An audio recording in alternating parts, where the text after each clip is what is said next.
I chose a number of people from our community and asked them to introduce themselves.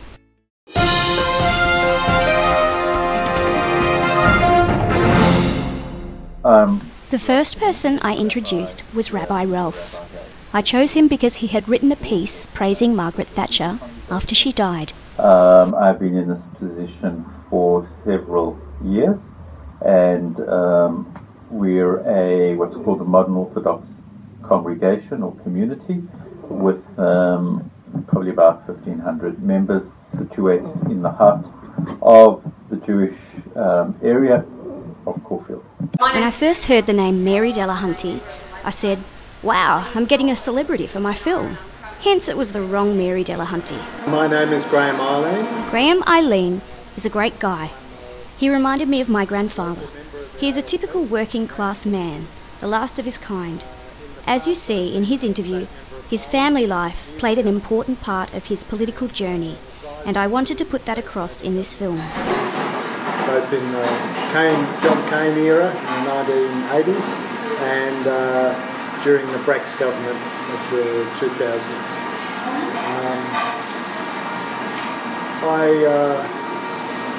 I believe in democratic socialist values,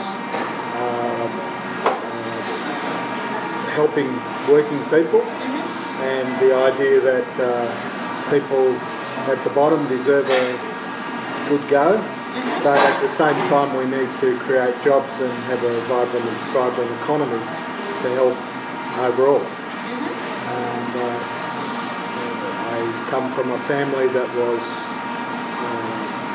fairly poor and saw the value of education and was able to advance that way. And I still hold those values. My core values are that we have to create jobs, have fairness and sustainability. So my name's Michael Gidley, I'm the state member of... My assistant found Michael Gidley. I thought he was open and honest. I represent and I'm accessible and try to service the residents in my district. There's about 43 to 44,000 of those residents on the electoral roll and probably another 10 to 15,000 residents who aren't on the roll. What I seek to do is be accessible to them, so if somebody has a problem with a state government service or wants to come and see their local state member of parliament about their views on a state government service, then I'm available to do that, and also try to assist residents if they've got problems with navigating other aspects of government, whether it's a local government problem or whether or not it's a federal government problem. My name's David Southwick. He is my local member. Not only did he agree to do this interview, but he found me an editor, which I'm grateful for. Very involved in working with, I'm always involved with working with youth, particularly youth at risk, and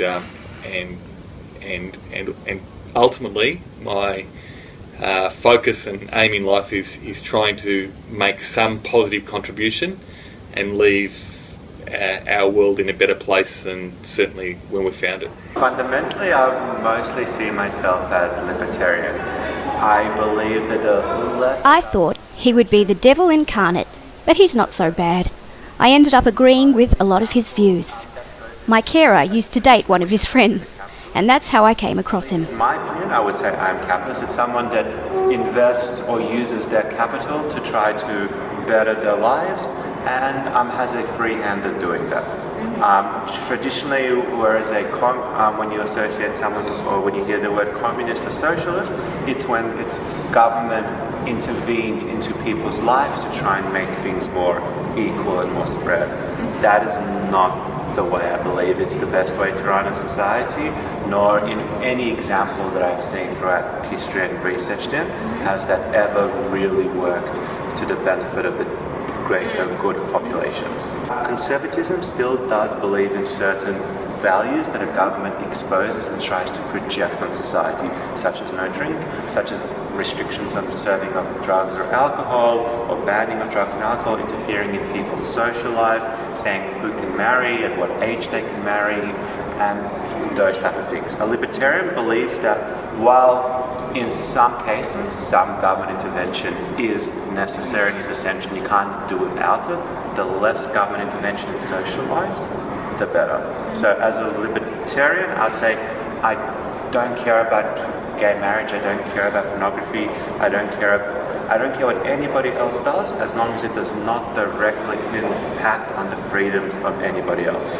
Whereas my understanding of conservatism is that the government tries to interfere in people's social life in a greater degree than I would be comfortable with. My name is Andrew Cheeseman, I'm 33 and I've been involved in revolutionary socialism. I couldn't make a documentary on politics without a socialist. I'll leave it at that for now. When I was a first year uni student and it remained active through both the period that I was a student and now into my working life, where I'm working in aviation heavy maintenance or auditing of aviation heavy maintenance planes.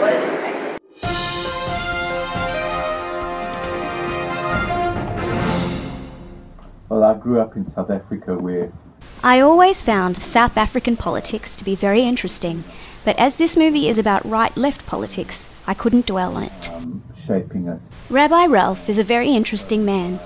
I thought he'd be a hardcore capitalist, but he's more centralist. And to me that was, I just think, and intuitively it was just something that was, which was not moral, it was something that didn't feel right.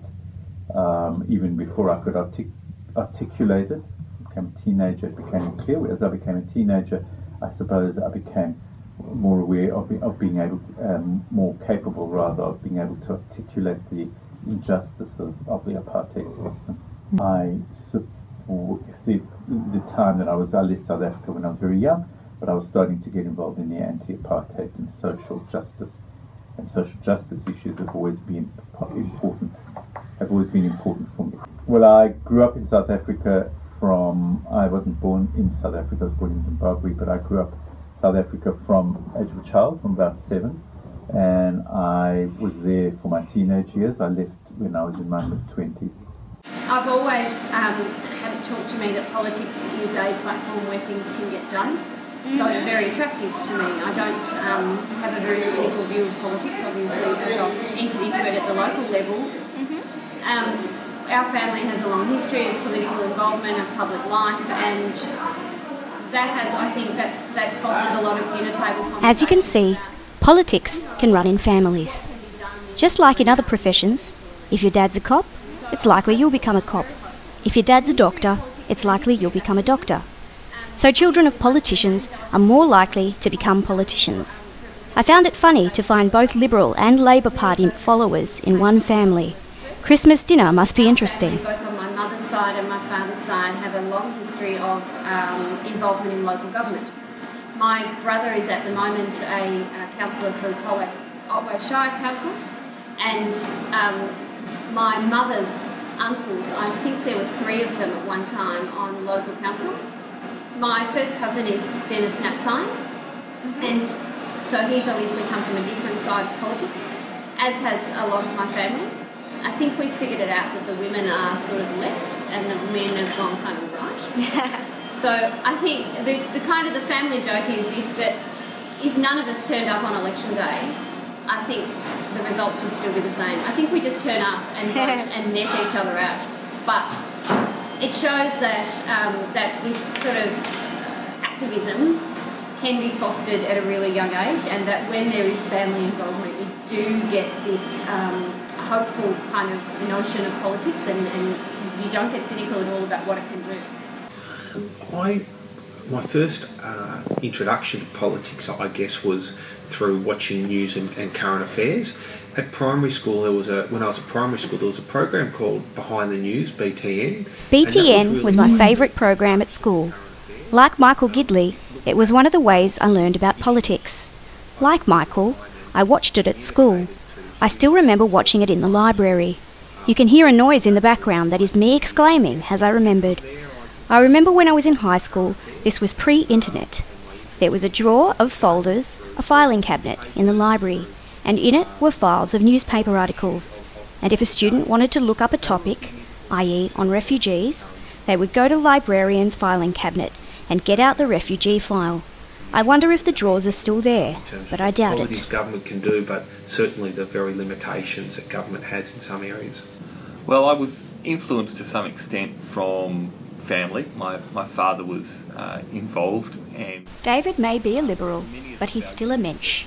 His parents raised him well. From my mother and father were largely around those ideas of working hard, contributing back to community, making a real difference.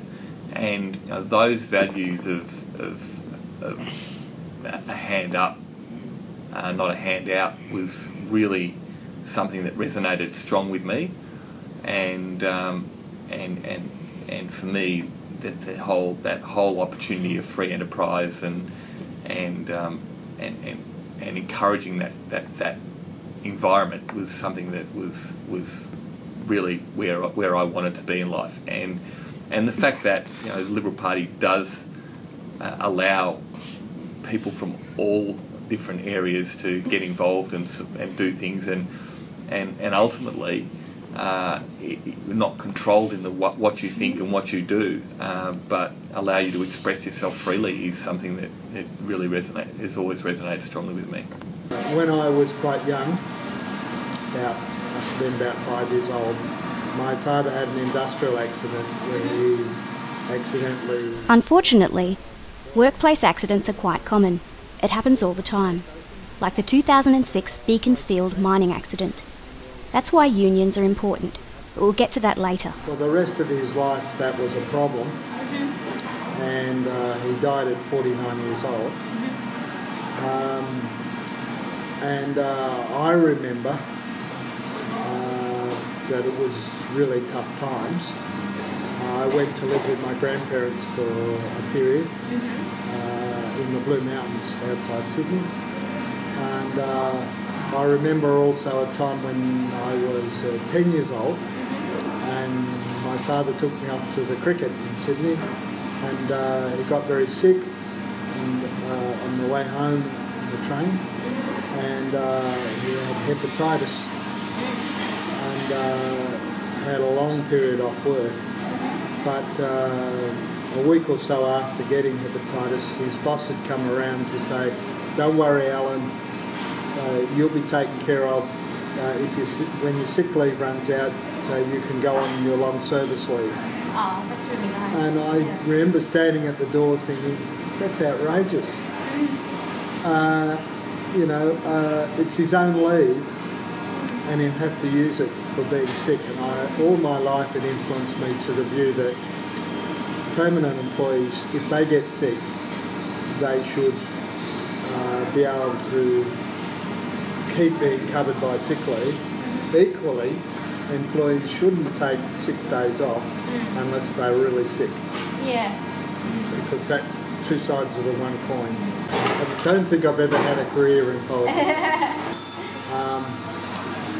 Well, I started off working for 9 years for 2 trade unions, and I became active in the Labor Party after initially thinking they were a bit conservative.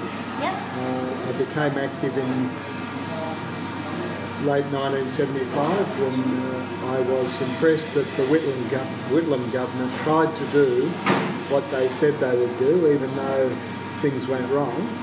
They tried, and I was impressed by that.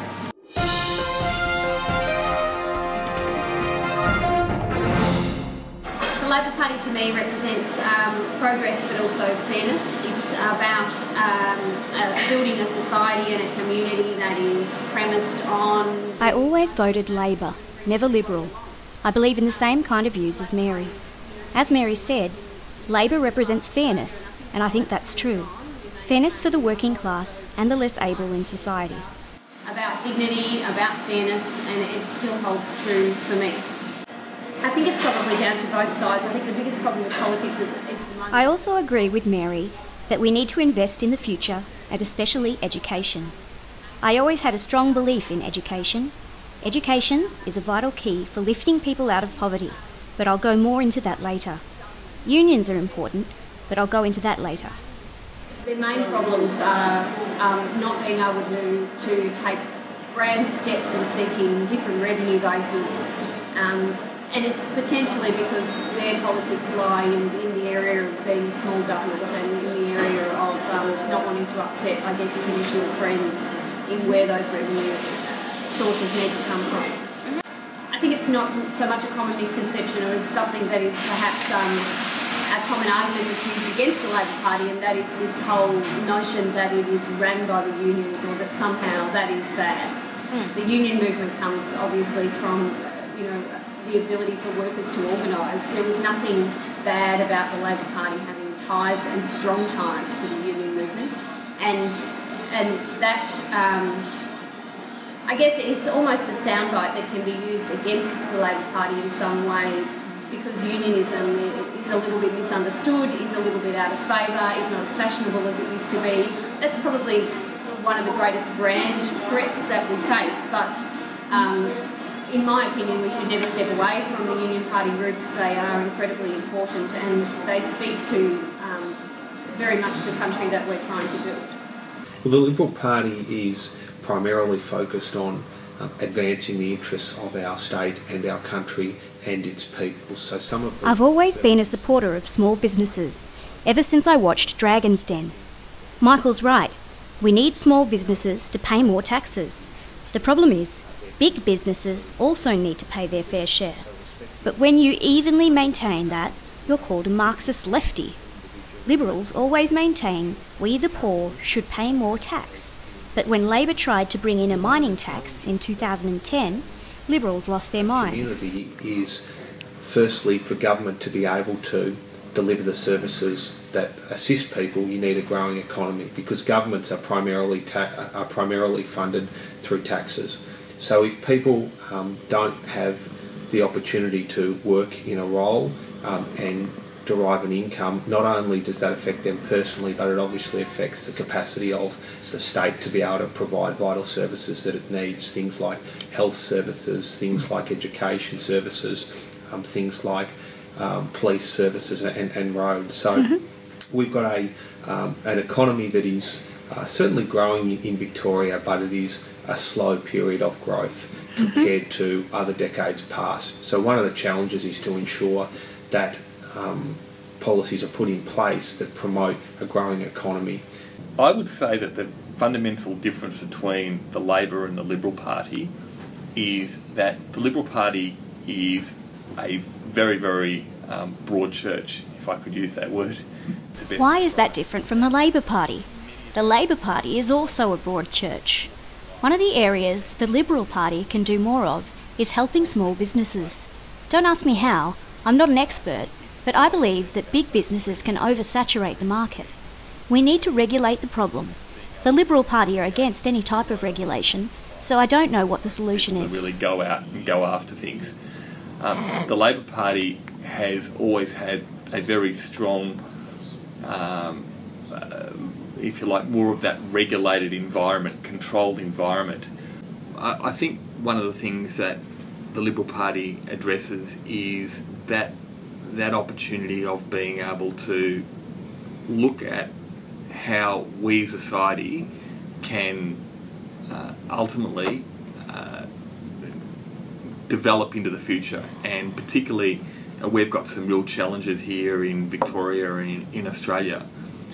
We've relied heavily on our resources and minerals.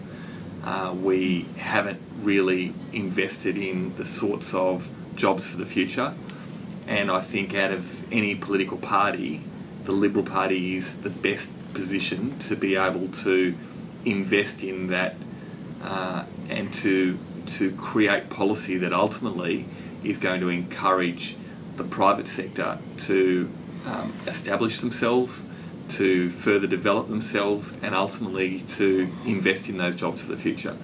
I think, again, the Labor Party have always tended to try and play to a base, and I think what's happened is there's been a real split within the Labor Party between what the Greens offer and what the Labor Party offers. He's right and wrong. The Labor Party has gone further right, not because going right is the correct way, but because I think a lot of big businesses have donated money to the Labor Party, as well as the Liberal Party. Centralist policy than they have in the past. But then what has happened is a lot of their base supporters have now moved across to the Greens. So I would vote Greens, as I believe they have a lot of good ideas. However, they are very anti-Israel. Gives me the shits. Don't really care about things like the environment. And again, that's just so far from the truth. Do they care about the environment? I've not heard many environmental concerns coming from the Liberal Party, but that's just me. In an article entitled How Climate Denial Gained a Foothold in the Liberal Party and Why It Won't Go Away, Liberal National Party Senator Ian MacDonald is quoted as saying Australian children have been brainwashed into believing in climate change, which he calls a fad or a farce or a hoax. I'm not saying all of the Liberal Party members are climate change deniers, but there are a lot of them out there. Because we seek ideas, we encourage ideas, but then we look at ways that we can... Great ideas, like having a vote on who can marry who. There's longevity in the outcome. I think that the Labor Party stands for advancing the position of working people in our community. They stand for... It's all about balance, that's all. What Graham is saying is that politics is not just a performance or a sideshow, but a way to manage our country in terms of budget, where we spend, where we save, and where the money's going to come from. I think they do stand for a growth economy, not one that, not a hair shirt type philosophy that I think the Greens really stand for. Modern technology should be adopted. We should grow our economy and advance. I think they also stand for balance. You can't take issues individually and say, well, this is the right answer, as I think some other groups do. And so you can't have everything you'd like if you just examine the issue individually. You can't have all of that. You've got to create a balance that works, a budget that works. You've got to look at the bigger picture. Look at the bigger picture. Yeah. And at times that means compromise. Well, I basically think they've gone very hard to the right. They've got rid of all their just about all their small letter liberals were pushed out over a period. I think they basically represent big business and their belief that their job is to keep Labor out, which is a very negative view of what we're trying to do. And they don't really believe in government unless it's to advance defence forces and ensure that big business gets maximum go. There's no difference between Labor and Liberal. I get annoyed by that because it's plainly different. They may end up close at times, but they're coming from completely different directions.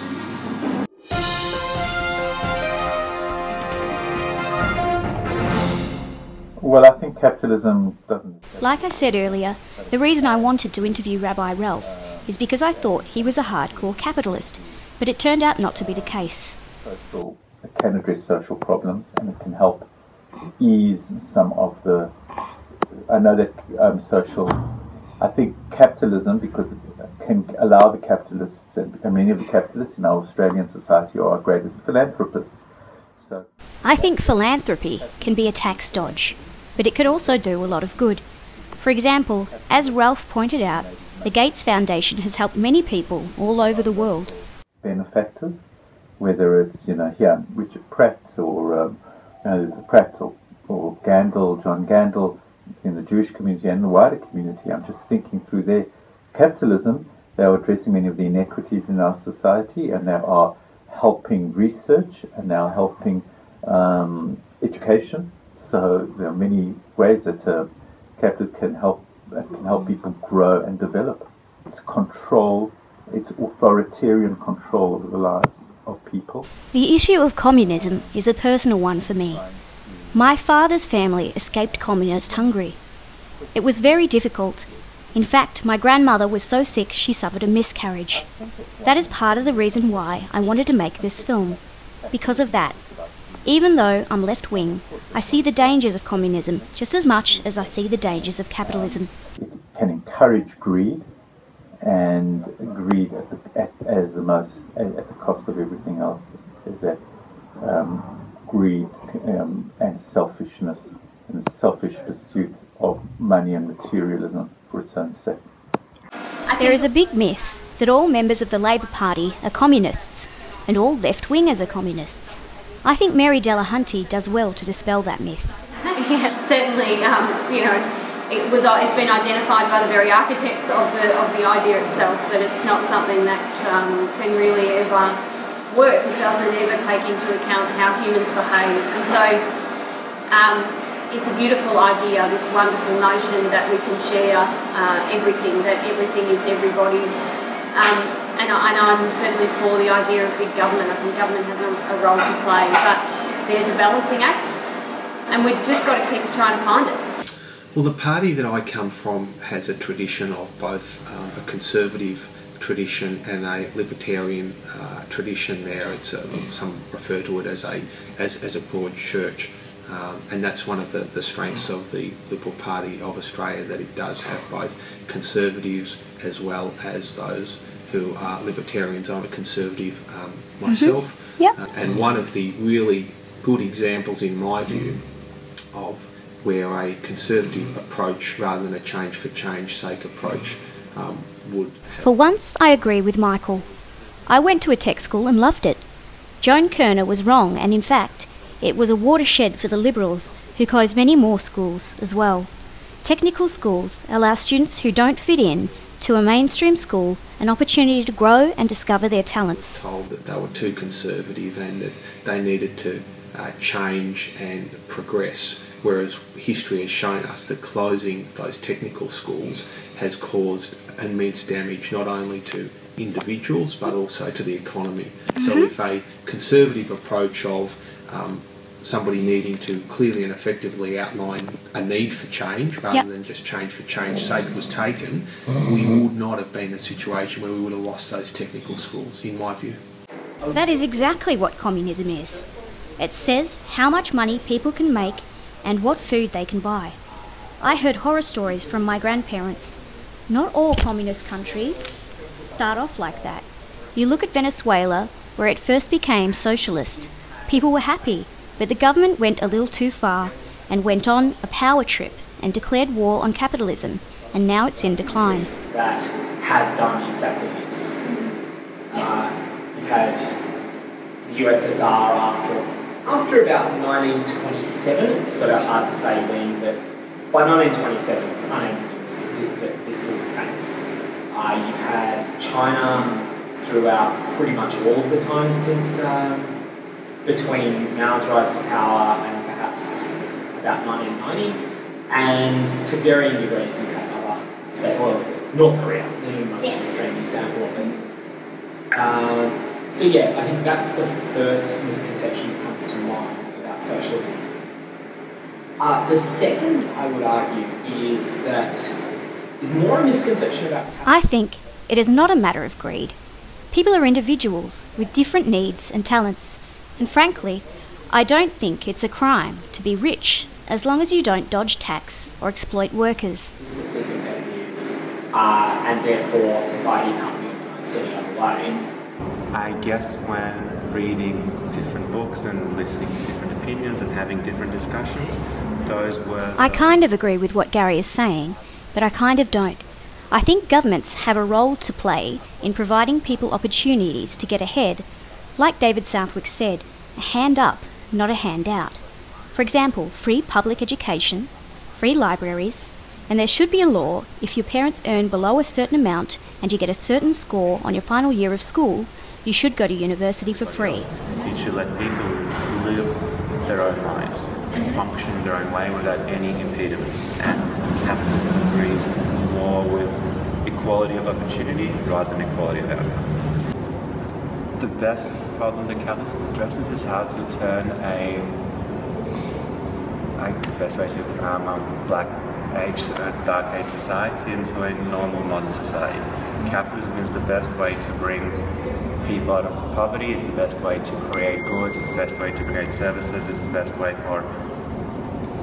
the best example that I could see is what issues capitalism addresses, we can look at Korea. If you look at Korea in the last 1,000 years, it's always been a very family structured society where if you were born into the elite, you stayed in the elite. the feudal society. Yes, he's partly right. But there should be rules and regulations. Capitalists can't bring people out of poverty if they aren't earning a fair wage. But if you bring that up to Gary or to Ben Shapiro, a right-wing media personality, they'll call the minimum wage theft. But how can it be theft if you work for it? Gary says if you work hard, you'll succeed, but explain that to a child in the third world who doesn't have the same opportunities you have. Be your truer self. You're not forced into any group, you're not forced into any caste. If you have the will and the drive to succeed, you will. If you don't, you won't. The thing is, I really like that general idea of communism. I just don't like the fact that it goes against human nature. It's not human nature to be 100% equal to anybody else, because at the end of the day, we're not all equal. Someone's more intelligent, someone's faster, someone's slower. It doesn't allow individual creativity.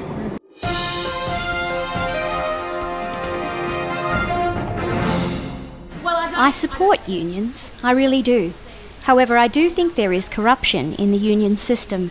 For example, my cousin Michael Goldsmith has his own building company, and he has told me horror stories about union corruption, such as people who have been shaken down, threatened with strikes unless they pay up. But like Mary says, there is corruption in every organisation. That can certainly happen in the union movement, it can happen in the banking industry. I'm in superannuation, perhaps it could happen in the superannuation industry. We've seen a lot of talk about the financial advice components at the moment. So, look, there are people who, as I said, would seek to operate outside the law. They don't necessarily just exist in the union movement. They don't just exist in the corporate sector. They're everywhere, unfortunately, and I believe it's the job of the law enforcement agencies to bring those people to bear, and not a political operation that we've seen, such as the Royal Commission. Well, unions have historically and still do today have a privileged place in the industrial relations system in Australia. I really don't know what he's talking about, so I can't comment one way or another. Provided to them. There's certainly a place for them, but one of the things that is concerning me greatly at the moment is the allegations of the abuse of that privileged position in the Australian industrial relations system. So some of the allegations going around at the moment that employees under enterprise agreements have received lower levels of pay as a consequence of union officials creating fake union memberships to influence the number of votes that a trade union affiliated to the Labor Party has at the floor of an ALP conference. The reason that concerns me greatly is A, they do have a privileged position. Secondly, they should be focused on representing their members, not creating fake memberships all for the sake of potential kickbacks or additional votes that they wouldn't be entitled to at Labor Party pre-selections. That's not focusing on the interests of members, that's not working for members, and in my view they need to return to that role, which is a privileged role, which has special opportunities but also has special responsibilities. So far, I agree with David. Really important role to play. So, I think that that is important to be able to ultimately look at basic working conditions, health and safety, the sorts of things that really are important in most workplaces. What I don't support is where unions tend to move away from representing their true membership and the workers and start to focus more on the politics and the outcomes from a political perspective. So I think we've lost our way a little bit in where unions were traditionally set up and what the reasons for them being are. Some unions have been better than others. I look at sort of, for instance, the police union, which do largely a great job in representing their members and looking at working conditions for their members and come up with some real good policy issues around. I know that the police were instrumental in looking at family violence. Because I don't know anything about police union in Victoria, I can't comment. However, I heard horror stories about police unions in other countries who cover for police corruption and misconduct. I hope it's not the case here. Workplaces and being militant and doing things from a political outcome So for me, it's absolutely about workers need to be treated fairly, but a lot of the people that control the unions are not doing things for the best interests of their workers, but they're doing it for the political parties in which they're affiliated to.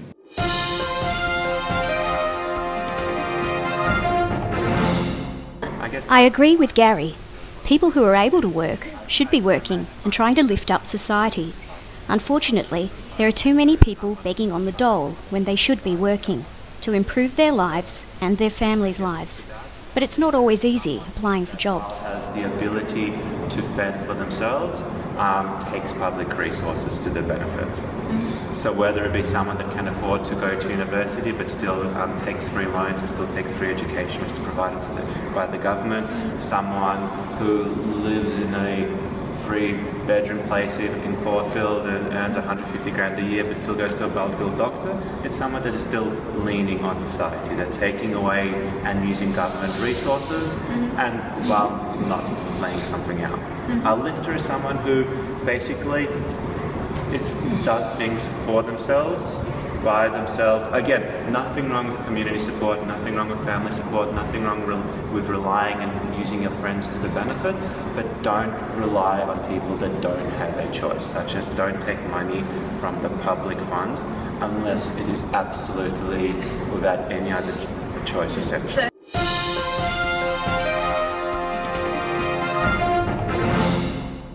Yeah, look, I think we should be rewarding people for hard work, and if somebody had studied really hard, we need to look at. Like I said before, I believe in education, but students should look at the job market before making that choice.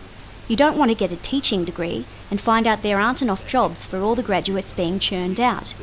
But if a poor person can lift themselves out of poverty by getting an education, that's a great thing. Looking at any sorts of policies that encourage that, promote that, and invest in that brain capital into the future.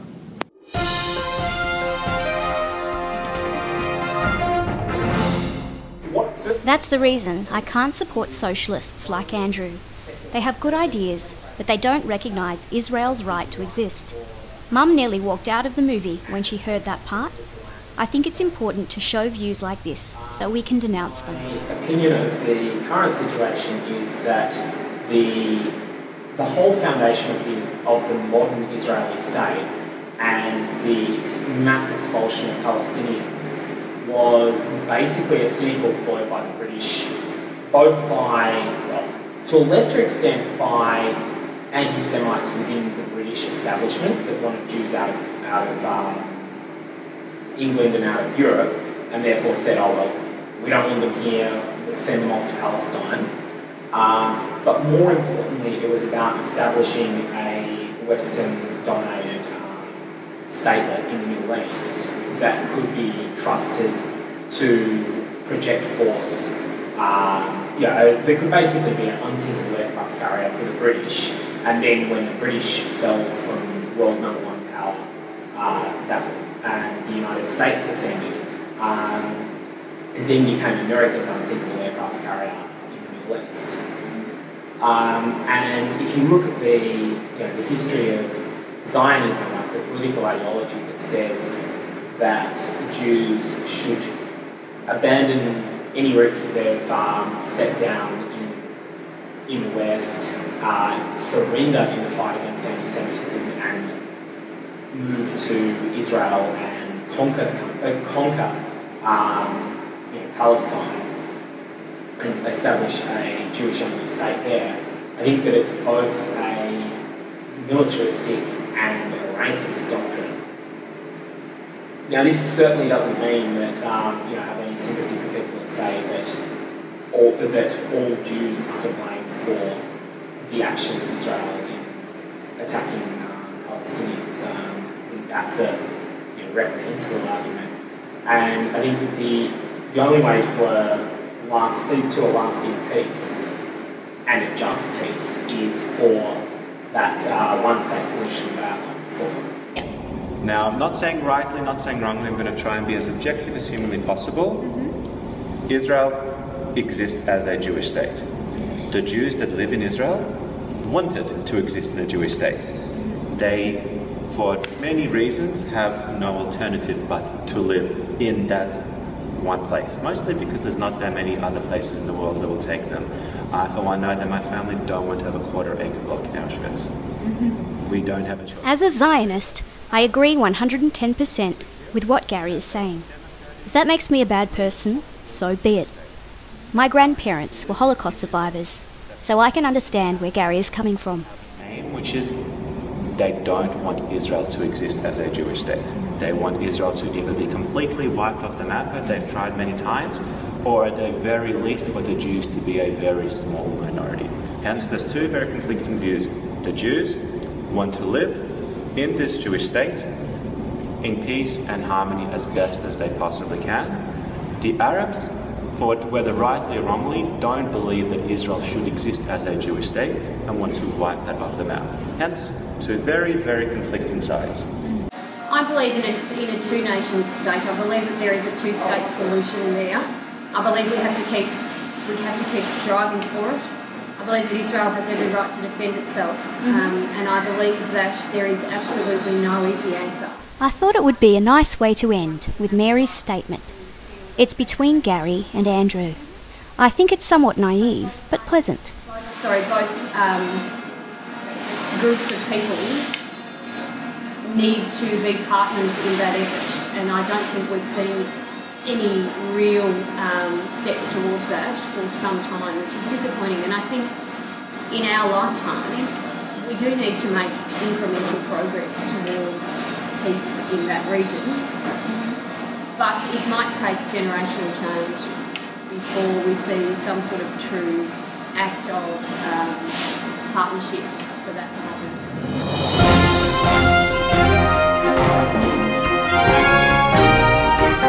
That's a funny statement. I wish I could take the credit for it, but it was my carer, Abby.